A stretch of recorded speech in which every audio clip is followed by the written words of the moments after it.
શ્રી ગણેશાય નમઃ. મિત્રો, આપ જોઈ રહ્યા છો આપણી યુટ્યુબ ચેનલ આશીર્વાદમાં. આપ સૌનું સ્વાગત છે.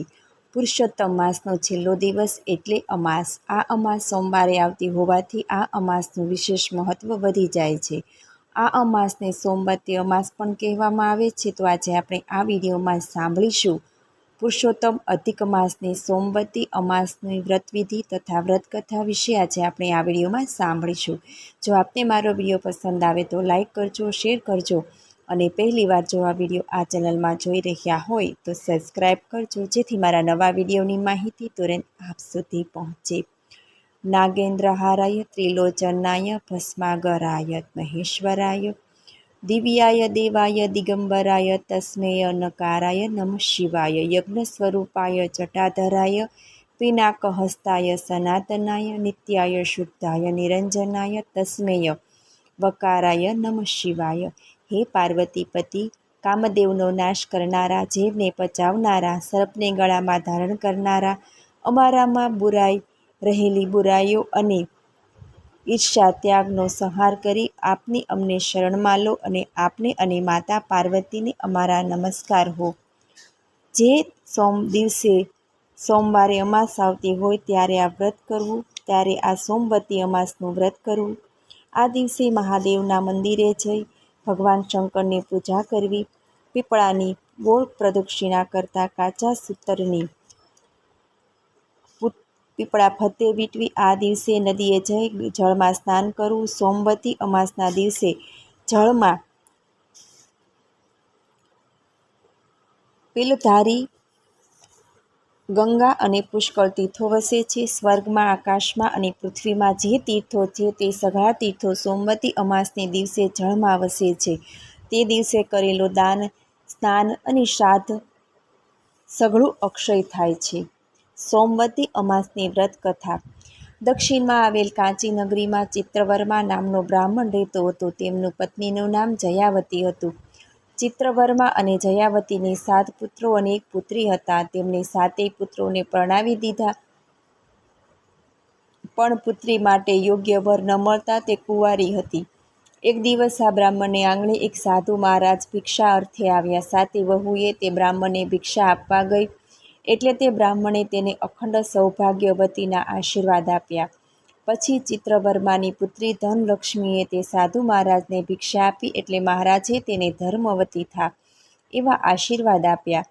મહારાજની બાજુમાં ઊભેલ જયાવતીએ આ સાંભળ્યું. તેમણે મહારાજને કહ્યું કે હે મહાત્મા, તમે મારી વહુઓને અખંડ સૌભાગ્યવતી એવા આશીર્વાદ આપ્યા, જ્યારે મારી દીકરીને તમે ધર્મવતી થા એવા આશીર્વાદ આપ્યા. આનું કારણ શું?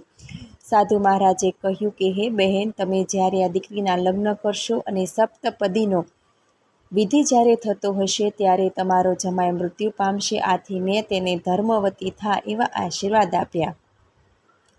સાધુ મહારાજની આવી વાત સાંભળી માતા જયાવતી તો હેબતાઈ જ ગઈ. તેણે સાધુ મહારાજને આ માટેનો કોઈ ઉપાય દર્શાવવા વિનંતી કરી. સાધુ મહારાજે કહ્યું, સિંહલદીપમાં સામા નામની એક ધોબણ છે. જો તમારી દીકરી તેની સેવા કરે અને સોમા જો તેના લગ્નમાં હાજર રહે તો તમારી દીકરી વિધવા થતી બચી જાય. આમ કહી સાધુ મહારાજ ચાલતા થયા. જયાવતીએ આ વાત પોતાના પતિને કરી. ચિત્રવર્માએ પોતાના 7 દીકરા પુત્રોને ભેગા કરી ધનલક્ષ્મીની વાત જણાવી. મોટા 6 દીકરાઓ ચૂપ રહ્યા, પણ સૌથી નાનો પુત્ર પોતાની બહેનને શ્રીહલદીપ લઈ જવા તૈયાર થયો. બંને ભાઈ બહેન શ્રીહલદીપ જવા ઉપડ્યા. બંને ભાઈ બહેન અનેક મુશ્કેલીઓ વેઠતા વેઠતા સમુદ્ર કાંઠે આવી પહોંચ્યા. હવે તેઓ વિચારવા લાગ્યા કે સમુદ્ર ઓળંગવો કઈ રીતે. તેઓ એક ઝાડ નીચે બેઠા બેઠા વિચારવા લાગ્યા. આ ઝાડ ઉપર એક ગીધ રહેતું હતું. તે ચિંતાગ્રસ્ત ભાઈ બહેનને જોઈ નીચે ઉતર્યું અને તેમની પાસે બોલ્યું કે હે માનવીઓ, તમે આમ સમુદ્ર કાંઠે ચિંતાગ્રસ્ત બેઠેલા કેમ જણાવ છો? ત્યારે ભાઈ બહેને તેને સઘળી હકીકત કહી જણાવી. ગીધે તેમની દુઃખભરી કહાની સાંભળી તેને સમુદ્ર પાર કરાવવાની જવાબદારી લીધી. બીજે દિવસે સવારે ગીધ એ બંને ભાઈ બહેનને પોતાની પાંખ પર બેસાડી સમુદ્ર પાર કરીને સોમા ધોબળના ઘર પાસે ઉતારી દીધા અને પાછું ગીધ પાછું ફર્યું. હવે બંને ભાઈ બહેન સોમા ધોબાણ પાસે કેમ જવું એ વિચારવા લાગ્યા. તેમણે નક્કી કર્યું કે એમની આગળ જતાં પહેલાં આપણે છાનામાના તેમની સેવા કરીએ. સવાર થતાં બંને ભાઈ બહેને સોમા ધોબણનું આંગણું અને વાડી ચોખા વાળીને સાફ કરી દીધા. સોમા ધોબણ સવારે ઉઠીને બહાર જુએ છે તો આંગણું અને વાડી એકદમ ચોખ્ખા. આ જોઈ તેને આશ્ચર્ય થયું, પણ તેને કંઈ સમજણ પડી નહીં. આમ ભાઈ બહેન દરરોજ સવારે સોમાનું આંગણું વાડી સાફ કરવા લાગ્યા. સોમાને આ જોઈ નવાઈ લાગી. તેણે આ કામ કોણ કરે છે તે જોવા માટે રાતના સંતાઈ ગઈ. સવાર થતાં ભાઈ બહેન આંગણું અને વાડી સાફ કરવા લાગ્યા કે સોમા તેની આગળ ગઈ અને બોલી, તમે કોણ છો અને આમ દરરોજ મારું કામ તમે શા માટે કરો છો? ભાઈએ પોતાની ઓળખાણ આપી અને બહેને આપવીતી જણાવી. સોમાએ કહ્યું કે તમે બ્રાહ્મણ થઈ મારા ઘરનું આંગણું અને વાડી સાફ કરો તો મને પાપ લાગે. હવે તમે આ કામ બંધ કરો. હું તમારી સાથે જરૂર આવીશ. સોમાએ પોતાના દીકરાની વહુઓને બોલાવીને કહ્યું કે હું આ ભાઈ બહેન સાથે જાઉં છું, પણ જો આપણા ઘરે કોઈ મરી જાય તો હું આવું ને ત્યાં સુધી તમે તેને સાચવી રાખજો. તેને તમે બાળી આવતા નહીં.